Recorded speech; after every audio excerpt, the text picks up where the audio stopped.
Welcome to The Vault at 201 North Broadway, podcast for innovators and problem solvers talking all things small business, entrepreneurship, and workforce development.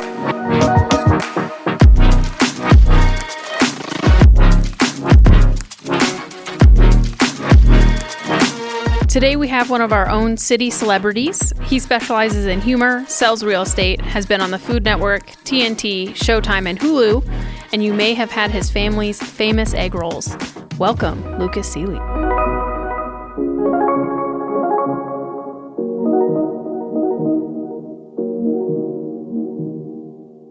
Thank you to Big Sky Economic Development for supporting The Vault at 201 North Broadway. Big Sky Economic Development provides leadership and resources for business creation, expansion, retention, new business recruitment, and community development. Hey guys, thanks for having me. We're so excited. I'm really excited for this one. Yeah, I am too. Me too. We love your family, especially their egg rolls. Me too. And you look so fit too. Like I can't say I would look as fit if I feel ate egg chunky rolls all the time. Because I've been playing more golf than actually going to the gym and lifting. So Okay. But you can't lift too much, I feel like, when you golf. It's like a delicate balance. yeah, but I usually stay pretty ripped. Because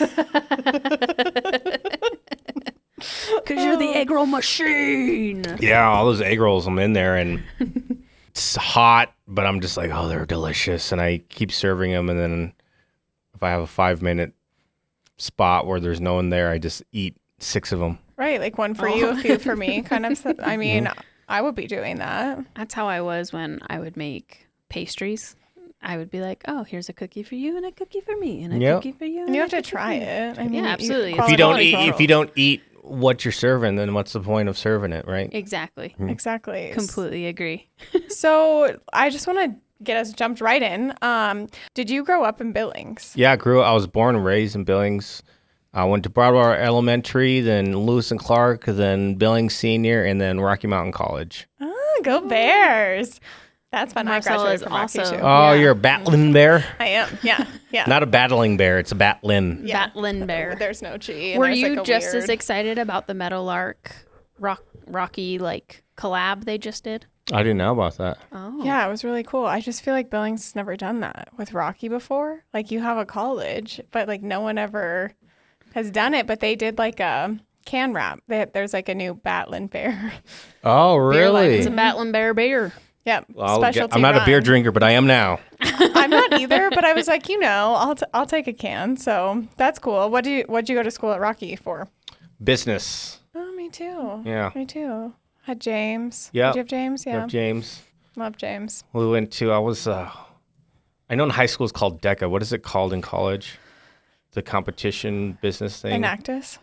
What? Did you do Enactus? Maybe. I didn't. Where but- we went down and build business plans, and it was like a whole competition Yeah, or it's something. probably Enactus. Yeah. I think. And it's an acronym, I want to say. It but is I an could be acronym. wrong. Yeah. Something.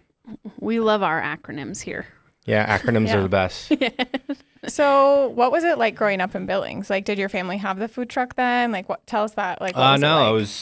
I was the youngest of 6 kids. Well, 5 at the time. So I was really young compared to all my siblings. So I was just kind of just there. And I was just the weird kid brother. But you kind of got I mean, like, all the older siblings that like probably paved this like.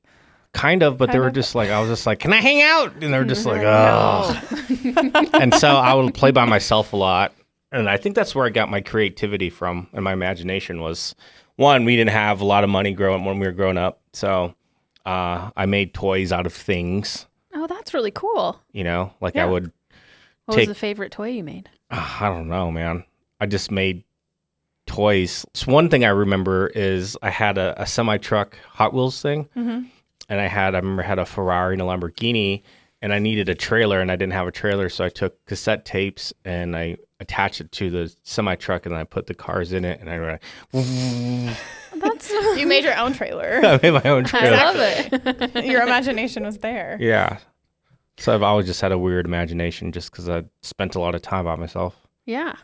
Which is like good, I think, creativity and like kids learning to play with themselves at a young age and like, make their imagination work a little bit Yeah. for them.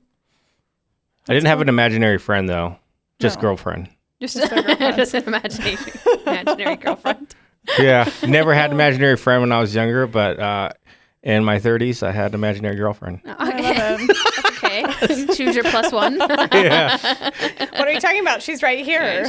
She's in this other chair right now. She's with us. Oh, that's so cool. Well, so growing up, you were just talking about, I think that's what gave you your creativity and imagination.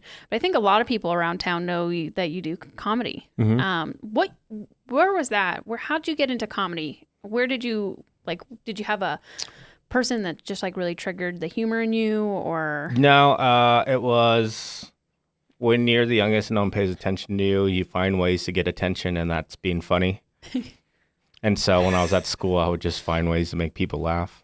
I love that. And I would do anything. It's like anything for a laugh, that whole phrase. Like I would do things. I would run into doors and I'd make kids laugh. And I was like, oh, I'll just keep doing that. I'll just keep People running laugh. into these They doors. think it's funny. Yeah, I licked a piece of cat poop once just Oh, Oh, to make my wow. friends. Yeah, just That is a story. I've never heard anyone say that.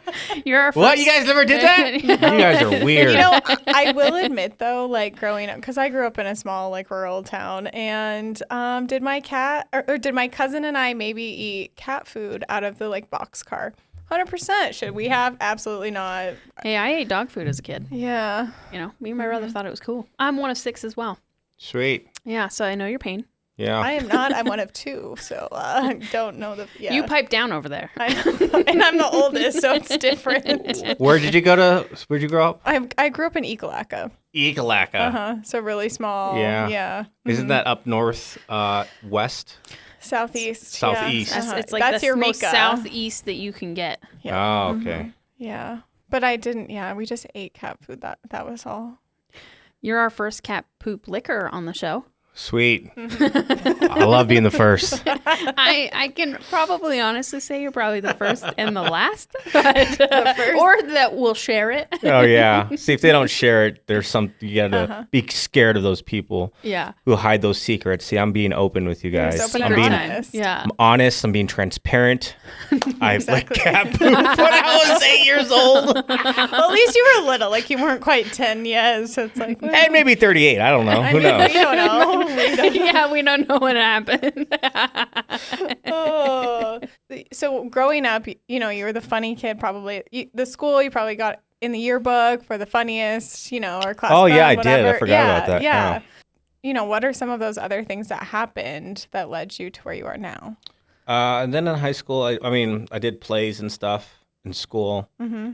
And then in high school, I did speech and debate. So I did the humorous oral interpretation thing, and that was fun. That, in a way, that was kind of like stand-up, but you were just reading things, and it wasn't, obviously, you didn't write your own material then. And then when I went to college, it was just, I love Jim Carrey and Chris Farley. Chris Farley is one of my heroes. I grew up on those guys, so Yeah. a lot of my weirdness comes from those two. I love it. Just being, and I was like, I want to be like them. And one day I was watching Eddie Murphy's Delirious. It's his stand-up comedy special, 1982. He's wearing a red leather jumpsuit. And I watched that and I was like, man, that's crazy. He was up there by himself for an hour and just made people laugh. And that's kind of what started the whole stand-up comedy thing. Awesome. Where'd you go from there? Like you were like, now I'm in it. I'm going to do this stand-up comedy. I did there was an open mic thing that they had, an open mic competition when I was in college. And the venue was just trying to kill time in between improv comedy and I think it was their dance night, college night or whatever. And so there was like, let's do a open mic comedy competition. The funniest person wins $100. And I was like, oh, and that was like my real first time on stage doing that. And I remember I lost. I was about to ask, did you win? I know, and I was like, how did it make you feel, like being up there in front of everyone? Oh man, I wish I could find the video, but I do remember watching the video because I had my friend record it, and I was sweating so bad. I was wearing a light blue button-up shirt, Oh, and you no. could see the sweat Yeah. stains. Yeah, It's fine. I mean, we've all. I was wearing that, khakis, and white K-Swisses. I still remember exactly what I was wearing. The K-Swiss era. Yeah. I had a pair of those too. I probably did too. No, I didn't win, but yeah, I just loved it. It was just cool. And then I just kept on doing it. And then every other week, I'd go back and do the competition thing. And then eventually I just kept winning. And then my buddy Chad Korb and Dan Paul Schaefer, they would win too. We'd alternate weeks, so we wouldn't go up against each other. And then eventually we're like, hey, let's put a real comedy show together. So we all got together and then promoted our own comedy show. And I remember we got paid like $100 and some. And I was like, whoa. This is great. It was like $200 each, yeah. Yeah, right. Yeah. And we're just like, wow. And then the venue that we did it at would have traveling comedians come every Friday. And so the guy who booked that venue, he heard about us doing comedy at that venue on our own. And so he got a hold of us, and then he called me up one summer and he's like, hey, I'd like to have you open up for this comedian around Montana and Idaho. And then I said, sure. And so my first gig was in Helena, Montana at the Holiday Inn. Okay. And I remember pulling up there, and I got there early, and then I went to the pool, and I was just laying in the pool by myself. I'm like, man, this is life, dude. Driving around, get to do comedy. And yeah, I think I went to like 4 cities and around Montana, and yeah, that's where kind of really started. That's when I was getting paid as a comedian. And then I'd go down to Denver after that and competed in the Denver's Funniest Person thing. Mm-hmm. Yeah. That's cool. So I'd drive down. Went to the prelims and the semis and then the finals. And then, yeah, and then kind of made a name for myself in Denver. They're like, who's this Asian kid from Montana coming here? And I remember I lost. I took second there, but it was pretty cool to go up against people in a big city. Yeah, absolutely. And that's when I was like, wow, if I took second in a big city, I must be pretty good. Yeah. So, and then that's when I was like, all right, this is what I really want to do. I'm going to do comedy. I'm going to go all in. So then after that, after college, I went to Seattle and, worked regular jobs, but was always doing comedy almost every night because in Seattle, you had an opportunity to perform all the time. So that's where I really cut my teeth, was in Seattle. So Awesome. I'm so curious because that's so unique, so you work your day job, then you go and do this in the evenings. Like, are you the one writing how does that work when you get up on stage? Do you have something memorized in your head, or do you just kind of wing it? Like, what is that like? You always write. Anybody tells you that they wing it. I mean, the only time I wing is if doing crowd work, but you only do that once, and you're not going to rewrite that thing again because you're just messing with people in the audience. But yeah, you're consistently writing, and every comedian's writing process is different. My writing process is I'm a storyteller, so something in my life has to happen for me to think like, okay, I'd like to talk about that on stage. Because when you talk about comedy, when comedians talk about a joke, it's either because it makes them feel some type of emotion, whether it's happy, sad, anxious, nervous, something, right? And when you tell that joke, you're conveying that emotion to the audience. And you're saying, I'm telling you this story because it made me feel like this, and this is why. And then you chop that up and you put it into set up joke punchline form. Yeah. And then, do you just learn, the thing you just mentioned, the setup, punchline? It's all just by trial. Okay, because I'm like, that's so interesting. They have classes like in LA. Yeah. I never took them because at that point when I moved there, I already knew how to do comedy. Mm-hmm. You came second in Denver, so. Yeah, I came second in Denver. I don't need to go to this. I know. But there is ways, I guess, you can kind of teach how to structure a joke. Mm-hmm. So, my friends and I, when open mics are meant for going on stage, and it's called riffing. You have an idea joke, and you just go and you just start throwing stuff out there, right? And then you take mental notes of okay, what worked, what didn't work, how can I make this better? Was the setup wrong? Was the face wrong? What was it? And you look at all that stuff, take notes, go back to open mic, redo it again, and you just keep on redoing it until it sounds perfect. And usually have like friends will watch each other and say, hey, what if you did this and this and this? I'm like, oh, okay, I never thought about that. So then you'd go back and then you go and then you try it. And then on a regular show, you slip it in somewhere. You slip that new joke in somewhere and see the reaction and like, oh, okay. But sometimes jokes, you'll think of it, it's called tags. Like you'll think of a tag just spur of the moment. And then like, oh man, that worked. And then you take notes again. And then, so I have an app on my phone that's cloud-based. So no matter what happens, I always have my notes because I've had joke books like that and lost so many of them. And I'm like, so now it's all cloud-based. So I can just go on my phone right away, plug it in. And be like, here's my jokes. Here's my jokes. I like that. Gosh. So then you were in Seattle working and then doing, like, did you do competitions like you did in Denver or? Yeah, I did. Same thing. Took second again. I mean, I still say top 2. I did the Seattle Laugh Off and gosh dang it. Yeah.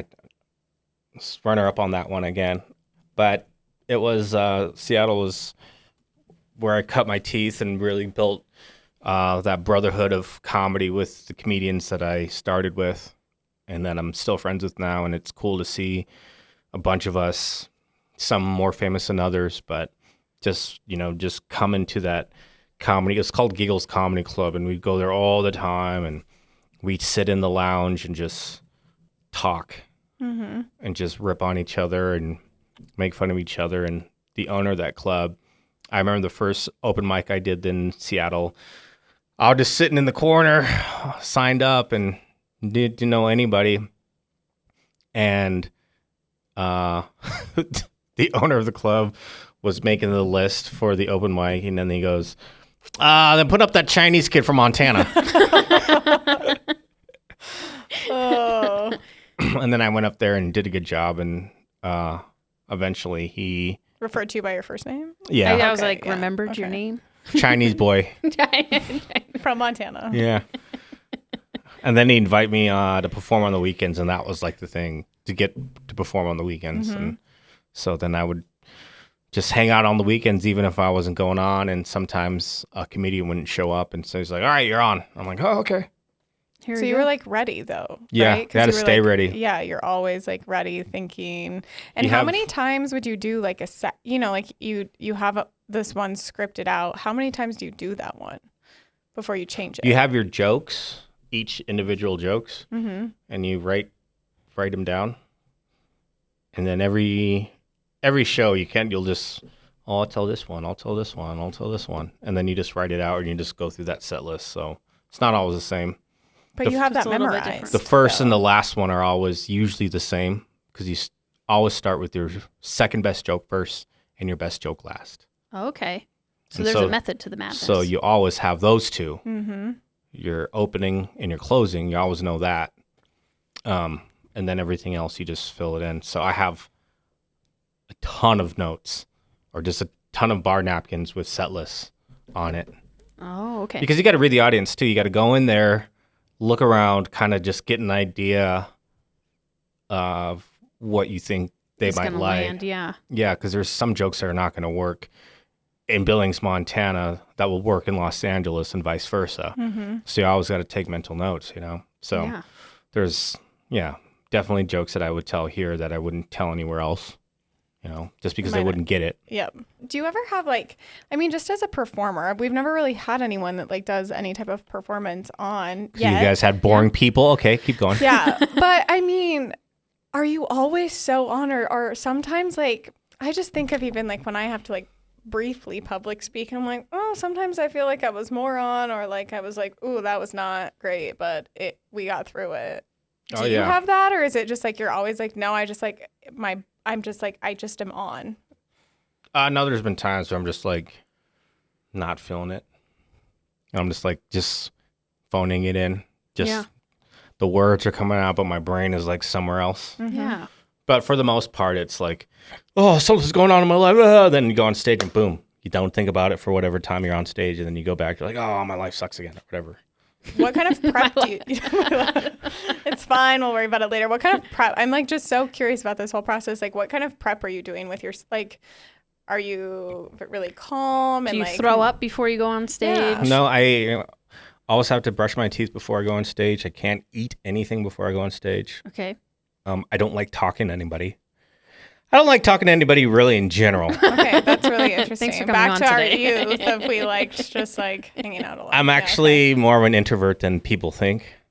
So, I mean, I take forever to get back to you. That's okay. okay. She won't hold it against you.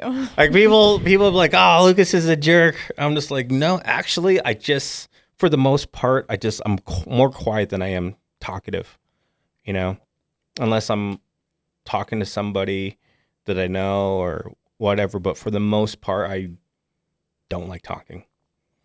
Just when you're on stage. Yeah, unless there's a microphone in my face.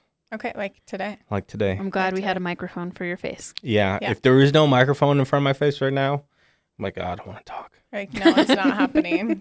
We're not doing it today. And it's this psychological barrier that comedians develop. That mic is a barrier between the audience and myself. Oh, okay. Right? Mm-hmm. So it's kind of like protects me, Yeah. or mentally protects us, right? So It's your shield. it's our shield, yeah. So you mentioned LA. So we were in Billings. Then we moved to Seattle. Or we did Denver a little. No, Then I didn't live in Denver. I was drove. driving 8 hours before stand-up comedy in my early years. I mean, that's dedication. That it's through Wyoming it'll is be like, 20 wow. years. This summer is 20 years. Oh, wow. Okay. Yes, it'll be 20 years of doing comedy. Holy crap! I hope you're doing something fun. I didn't even think about You that. should do a comedy show, I should. but Have a then we'll confetti have to make sure cannon. you get second place. Yeah. It just is only You fair. can't do it. That's going to be the name of my comedy album. Second place. Second place. Second place, first loser. So you were in Seattle, then what? Like, then where'd you go? What'd you do? I was in Seattle, I think, for 5 years. I was working corporate job, marketing. Did you like that? I did, yeah. Okay. They were sending me all over. It was cool. They'd send me to different cities all over the country. So then it allowed me, so I'd go at like a week at a time, 2 weeks at a time. And when I was there, I'd only have to be at that office from 9 to 5. And then after that, I could do whatever I want. So, if I went to Dallas, I'd go to the office. And then at night, I would find a place to go perform. And it was great because I got to go to like Atlanta, Chicago, New York, Boston. I these went big LA. cities. Yeah, I Yeah. went everywhere. And so it was great because I had an opportunity to start performing in major cities, bigger cities. And then they downsized and they asked, the vice president brought me in. It was like, we can move you to, I think it was North Carolina. And I go, we can move you to North Carolina, or you can take the severance package and go to LA and follow your dreams. Oh, that was nice. Yeah. And she kind of looks at me and she goes, take that severance package. Mm-hmm. And so I did. And I was like, okay, this is my sign. Yeah. I was scared. I've always wanted to move to LA, but there's always that fear that everyone has, fear of change, right? And so I was like, okay, if this is not a sign, then I'm stupid, right? So I was like, all right, I'm going to do it. And so that happened in I think it happened in June. And then I gave myself 2 months to prep to move to LA. And one of the things I did to help overcome my fear of moving to LA was to do karaoke, because I hate singing in person. And I've never done it, and I was scared. I'm like, I got to do it. If I can do karaoke and overcome that fear, then I can overcome my fear of moving to Los Angeles. And then I remember I did, and then I was like, okay, cool. This is kind of fun. So What was your karaoke song? I was in sync, bye, bye, bye. Oh, I love it. What I say? It's my very first concert I ever went to. Was Oh, NSYNC. really? Oh, you're so lucky. I never got to see them live. I did. Oh. either. So I just have the jealous. CDs. It was great. They came down like little puppets. Oh, It was- man. Yeah, it Wow. was awesome. So karaoke, that's so like challenging yourself like that. And you're like, no, I have to do this. And then I'm going. Yeah, just I think just in general in life, if you want to overcome anything, sometimes overcoming the smaller ones will help you achieve the bigger ones. And so that's what I felt like I needed to do, was overcome these small fears to overcome a bigger fear. And so I love that. That's awesome. You also busted into an industry that's pretty hard to bust into. yeah. In which is pretty LA. Cool. What was that like? Um, Do you still kind of live there or like back and forth? Back and forth. I mean, Billings, my home base now. Everything's changed to where you can do a lot more now digitally. Like I can still audition. I still audition from here. Mm-hmm. It's all self-tape. COVID kind of helped that out a lot to where you don't have to go in that much anymore. So they're just like, oh, and if I have to go down there, it's a flight. So Yeah. But what was it like? How long were you there? What did you do when you were there? I was there for 12 or 13 years. Well, obviously when I moved there, I had money from that severance package. And so I was good for maybe, I think it was like 6-8 months. Mm-hmm. And so I was like, okay, I got to figure some things out. So I really just hit it hard. It was just like every night, comedy clubs. There's the major clubs, the Comedy Store, the Hollywood Improv, the Laugh Factory, the Ice House. And I was just busting it. Just like, how can I get on stage? How can I get in front of people? And I just kept on doing that. Networking. I know I have my business degree, so I do know business side. It's show business, so I understand business. Mm-hmm. And then had this weird opportunity. This comedy boot camp is what it was called. And Kyle Cease was like, he is from Seattle, so we were doing a show together at the Hollywood Improv, and he was talking to me about this comedy boot camp thing. And I'm like, I don't know, man. Like, cost $700, to do it. And a lot of people were kind of crapping on it too. So it was just like, I don't know. But a buddy of mine named Josh, childhood friend, he's just like, dude, do it. I'll pay for it. And I was like, you sure? He's just like, don't worry about paying me back. Just go do it, man. I'm like, all right. So I did it. And that literally did open up the door for me in my whole career. Wow. Because I got to network. Networking is the biggest thing, I think, in life and in business. In general, yeah. Yeah, right? Who you know. It's who you know. It's who you know. You can be so talented, but if you're just sitting at home and not shaking hands or networking, you're not going to do anything. Mm-hmm. I think that's true, like cross industries, like so much so. And so I knew networking was huge. And so I was like, in that boot camp, I got to network with a lot of good people who opened up a lot of doors for me that have kind of paved the way of a lot of the stuff I do now. And so that was the thing that got my foot in the door in Los Angeles, was that boot camp. It got me on TV. It got me on big comedy shows in LA. I got to go on tour with people. That opened the door. Man, I should call Kyle up and say, man, thank you for that boot camp, dude. Yeah, and your friend Josh. Uh-huh. My friend Josh, yeah. For paying for it. He believed in you. Yep. It's the people who believe in you in life, too. That's also important. You hear a lot of entertainers or whatever that say, no one believed in me and I'm just going to prove them all wrong or whatever. Back my hometown, they never believed in me. I'm going to show them. Not for me, man. It was always, you're funny, you're going to make it. And that's what motivated me, was having people believe in me as well. Mm-hmm. Yeah, I love that. And helping you get to where they knew you'd be successful. Mm-hmm. You mentioned all these big shows that you're in, but you also know that you've been on Food Network. How'd you get on there? How did I get on there? That is sort of a big deal. Kayla and I are big love food the people. Food Network. So when I saw that, I was like, I can't remember who the booking agent was, but I do this. I have a channel on YouTube called Everything Noodles, and I would just cook everything noodles, right? Mm-hmm. And it was dumb. I'm like, I want to just do something, whatever. So I just started making these videos of cooking noodle stuff. Mm-hmm. And again, it's one of those things. It's a networking thing. And so one of the casting directors is like, yo, dude, you want to do this Food Network show? And I'm like, yeah. But I didn't actually cook on the Food Network. I was on Mystery Diners. Have you seen that show? oh, okay. Yeah.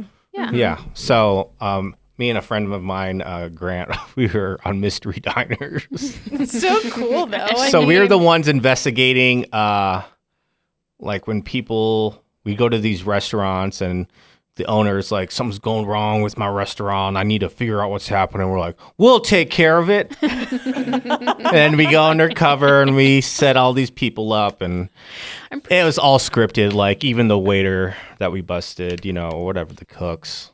Oh, wow. Yeah, sorry to burst you guys' bubble, but a lot of reality TV is not reality. It's all scripted. What? So surprised, so shocked. But I did get I was on a cooking show called On the Menu. That's with Emeril Lagasse. I love him. He was like the first chef that I was ever like, Yeah, so I got to cook on that. Again, second place. I did not win that on that show. Dang it. you just have that number 2. Yeah, number 2. That should be my jersey number 2. Gosh, I didn't even think about that till I was thinking about it. Third time's a charm, right? So it's like the next time it'll be The next thing. second, whatever that next thing is. So you've gotten some really cool experience. Are there some of those moments like touring, going on different sets in LA or just around the country that really stand out to you? There's so much. So many times through my comedy career where I'm just like, wow, I'm doing this, from places that I get to perform in resorts or cities or just the audience or just whatever it is. I'm just like, a lot of the times I'm just like, man, this is awesome. This is really cool that I get to do this, or I get to experience all these things. Yeah. It's so fun. I mean, I remember one time I got booked for a show in Coeur d'Alene, and I love to golf, so they have a nice golf course out there. They do have a nice golf course. Beautiful, or just I get sent out to do like these private shows and these really lavish places like the Yellowstone Club. Yeah. Never been, only heard of it. Yep. Was the first comedian to perform at the Yellowstone Club, Wow. which is weird because a lot of celebrities live there.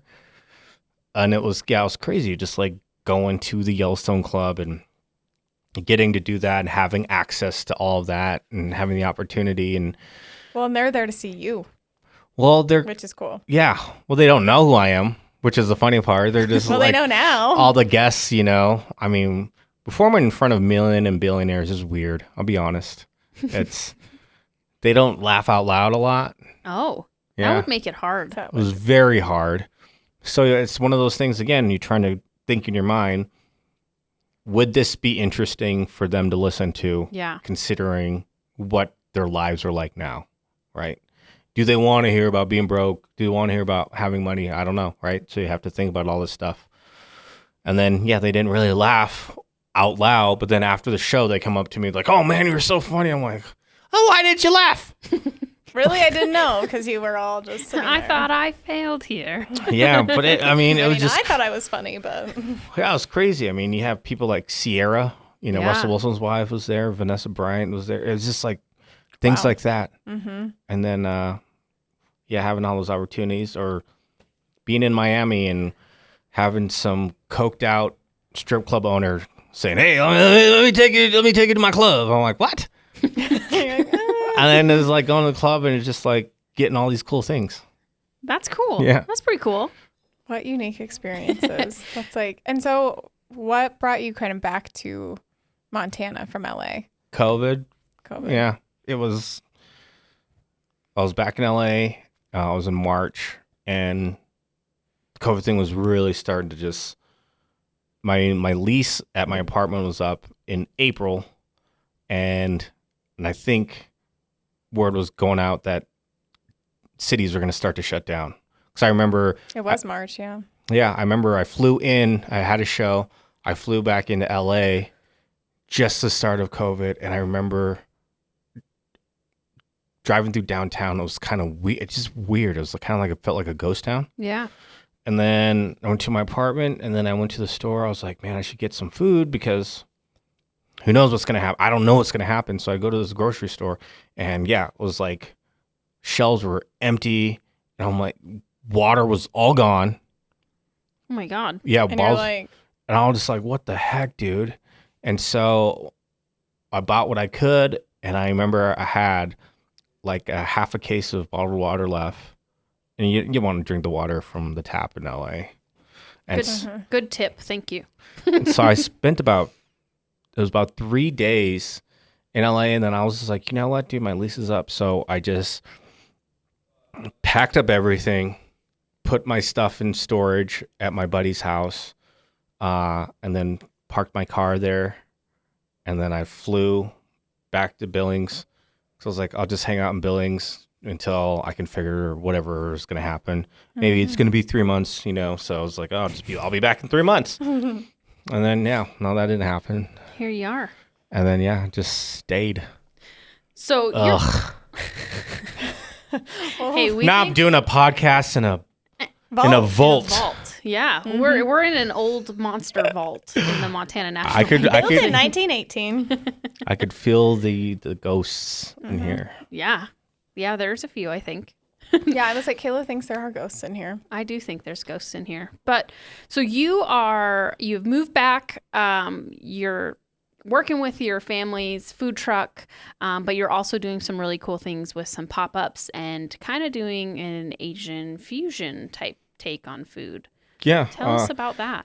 I've always loved food, obviously. Who doesn't love food? I love food. I don't know. But food to me is kind of like this culinary arts, right? It's art, performing arts. Obviously, I love the arts. So I like, for me, when I cook, so I've always cooked for people. Even in Seattle and LA, I'd always cook for people. Thanksgiving, I'd always have a Friendsgiving, like a big one. So all my friends, I would just invite any comedian who didn't have a place to eat or whatever. I'm just like, come over, I'll cook, and have big parties or whatever. And I would just cook for my friends, just always cook. And so for me, cooking is the same way as delivering a joke. So you craft a joke, you put together, you spend time on it, you think about it, you cook it, and you present it to the audience, right? And then they smile. And the same thing with cooking. You think of something, you put it together, you create it, then you present it, and they eat it, and they smile, and you're like, yeah! This is the best. So it's the same feeling. Okay. Rewarding. Mm-hmm. So do you feel like, should we all be watching out for your own food truck or your own restaurant down the line, or you like just your pop-ups? Pop-ups are cool because it's not a lot of commitment. I'm not a big commitment guy. I just stresses me out, man. Tell us about your pop-ups. Like, where have you been so far? Like, what kind of food? I just been doing it at my brother's restaurant, Mia's Walk, right over here downtown. Just take it over on like a Saturday or Sunday. And the pop-ups is not just about food. It's about everything. I like a certain type of sound. So I have a live DJ every time. I like to decorate it. I want to have a different look. Because I want people to feel different. Yeah. Instead of just, here's food, but an experience, I want the atmosphere to feel good.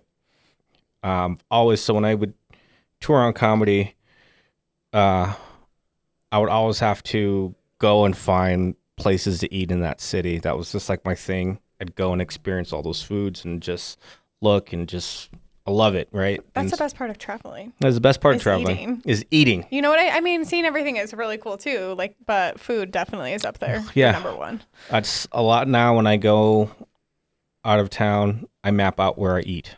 That's what I do. Oh, yes. That's how I travel too. I travel to eat and then see things. Yep. Oh, yeah. 100%. Well, there's always a ton more that we could tackle here, but we know you got to get rolling and chugging along. He's slinging some egg rolls today. Slinging egg rolls today. But we do like to end our episodes with some rapid fire questions. Okay. But first, we're going to hear a word from our sponsor. Thank you to the Small Business Development Center for sponsoring The Vault at 201 North Broadway. The Small Business Development Center provides you with free one-on-one counseling, business plan assistance, marketing research, financial projection assistance, and more to small businesses. Okay, what's your favorite thing to cook? My favorite thing to cook is microwave burritos. Ooh. All right. I have an obsession with microwave burritos. I don't eat them all the time, but I don't know what it is, dude, but I love cooking microwave burritos. I get happy when I get to cook a microwave burrito. All right. Is it the whole thing? Like the microwave? Is it like Are they frozen, or do you make the burrito? And no, they're microwave the it? frozen ones. Like those cheap ones. Okay. You buy for like 50 cents. Yeah. I think it's a nostalgic thing because growing up, my parents would sometimes cook some really Asian stuff that I was like, ugh. But then they would have these microwave burritos for me. I want the They burrito. had those loaded in the freezer for when they would cook elk elbows or whatever. You know what I mean? They'd have them loaded. So just like, I'll just have the microwave burritos. You guys enjoy those elbows. What is the best piece of advice you've ever received? The best piece of advice I've received was, it's not always easy, but it's always worth it. Oh, I love that. I love that too. That's awesome. really good. Favorite thing to do in the summer? Golf. Golf. Yeah. Golf And peeing on trees. Golf is like... Well, when you're outside. And lick some cat poop. One last thing, because we can't have you on here and you can't not tell us a joke. What's your end joke? What's the best I don't joke? even have like jokes, like loaded jokes like that. Like street jokes or whatever. Anything. That would be the term, like just street jokes that you just have loaded. Yeah, they're called street jokes. Okay. Like, Kayla and I are learning a lot today. We are. called street jokes, like when your grandpa's like, hey, let me tell you something. Oh. Like a dad It's joke. like my dad jokes. I always have dad jokes. Yeah, like dad jokes. So it's like, how do you get Pikachu on the bus? How do you get, I don't know. Pokemon. Yeah, it's always weird. So people will be like, you're a comedian, tell us a joke. I was like a girl came up, she's like, you're a comedian, tell me a joke. I'm like, yeah. So we're getting no You're jokes. a stripper, do some coke. I don't know. Like, you can't just force me to do things. This episode So just bam, turned just joke right explicit. there. Well, before we end, is there anything you'd like to share with, like anything you're looking forward to that you'd like to share with our listeners? Sure. I mean, we are having the Big Sky Comedy Festival come up here. I'll be our 9th time doing it. Awesome. So we took a 4-year hiatus because of COVID. Do you lead that, or one of the leaders of that? Yeah, creator. Creator. Wow. Creator. That's so cool. It's my brainchild. Perfect. that. And when is that going to happen? It's going to happen September 18th to the 23rd. The finale will be at the Alberta Bear Theater on the 23rd of September. Wow. That's amazing. Awesome. Well, we will definitely make sure we come to that. Yeah. We'll be on that, sharing that. Awesome. Well, thank you so much for coming on. It was really nice to learn more about you and your Thanks journey for having in comedy. me. And, Yeah. Thanks for being with us. we will make sure to stop by and have some egg rolls soon. Yeah, and if you can't make it to have egg rolls, try some cat poop. Try some cat poop. Easier. I can just see you creating a cat poop like candy bar soon. I actually just thought of a prank I'm going to do to my friends because I just got a cat. Oh, goodness. I rescued her. My friend was missing a cat, and someone said, "Oh, I found her cat," and then brought the cat to my house. Turns out it wasn't her cat. Looks exactly like her cat. Wasn't her cat. So now I have this feral cat in my house, and I gave it a bowl of cat food and just started eating it real fast. And I Yeah, was it's really like, starving. "Yeah, I was skinny." I was like, "Oh man," and I was like, "I can't Put you back out there. put you back out." No. And so now you have then, a cat. You have to go get it shots and Yeah, I get went and got it litter. shots and got it chipped and everything. And Named it. kitty cat, Kitty cat. I love it. so creative. My neighbors growing up, they had a cat. They were all boys. Okay, so they had a cat named Mama Kitty, really unique, and Goulash. Goulash. Mm-hmm. I Mama tried Kitty. naming her different things. She just wouldn't reply. But Kitty cat. kitty cat, she'd come and she was very scared at first. She would hide in the basement, and now she sleeps. She likes to sleep next to me on my Oh, bed, nice. Cuddles. cuddles. Gave her a safe So place. you committed to the cat. Committed to the cat. Yeah. She comes up to me and rubs her face on me to let me know that she loves me, and I have a Or that she's hungry, you know? and hungry. Yeah, but both. But sometimes I just lay there and she's like, I just want to play. And I'm like, and she'll do this. And I have a room dedicated to her because I have empty rooms. And so I'm just like, this is your room, kitty cat. This is Kitty Cat's This room. is Kitty cat's So room. she's got a tent, a tunnel. Oh, nice. She's living the good life. She's got a Ralph Lauren cat bed that she never sleeps She's in. classy. Yeah. She's got all Because this she stuff. sleeps with you. Why would she need her own? You know? I know. Cats rule the house once they're there. Yep, she does. Now she's really starting to just kind of take over, and I'm allergic to cats, but I love this. I love this one. I love this cat so much, and now I can trick my friends into eating cat poop. I can't wait to hear Perfect. how it goes. Awesome. Thanks so much. Thank guys. Thank you for joining. You can find the resources and tools mentioned in today's episode at thevault201.com. If you like this episode, be sure to subscribe and share with a friend.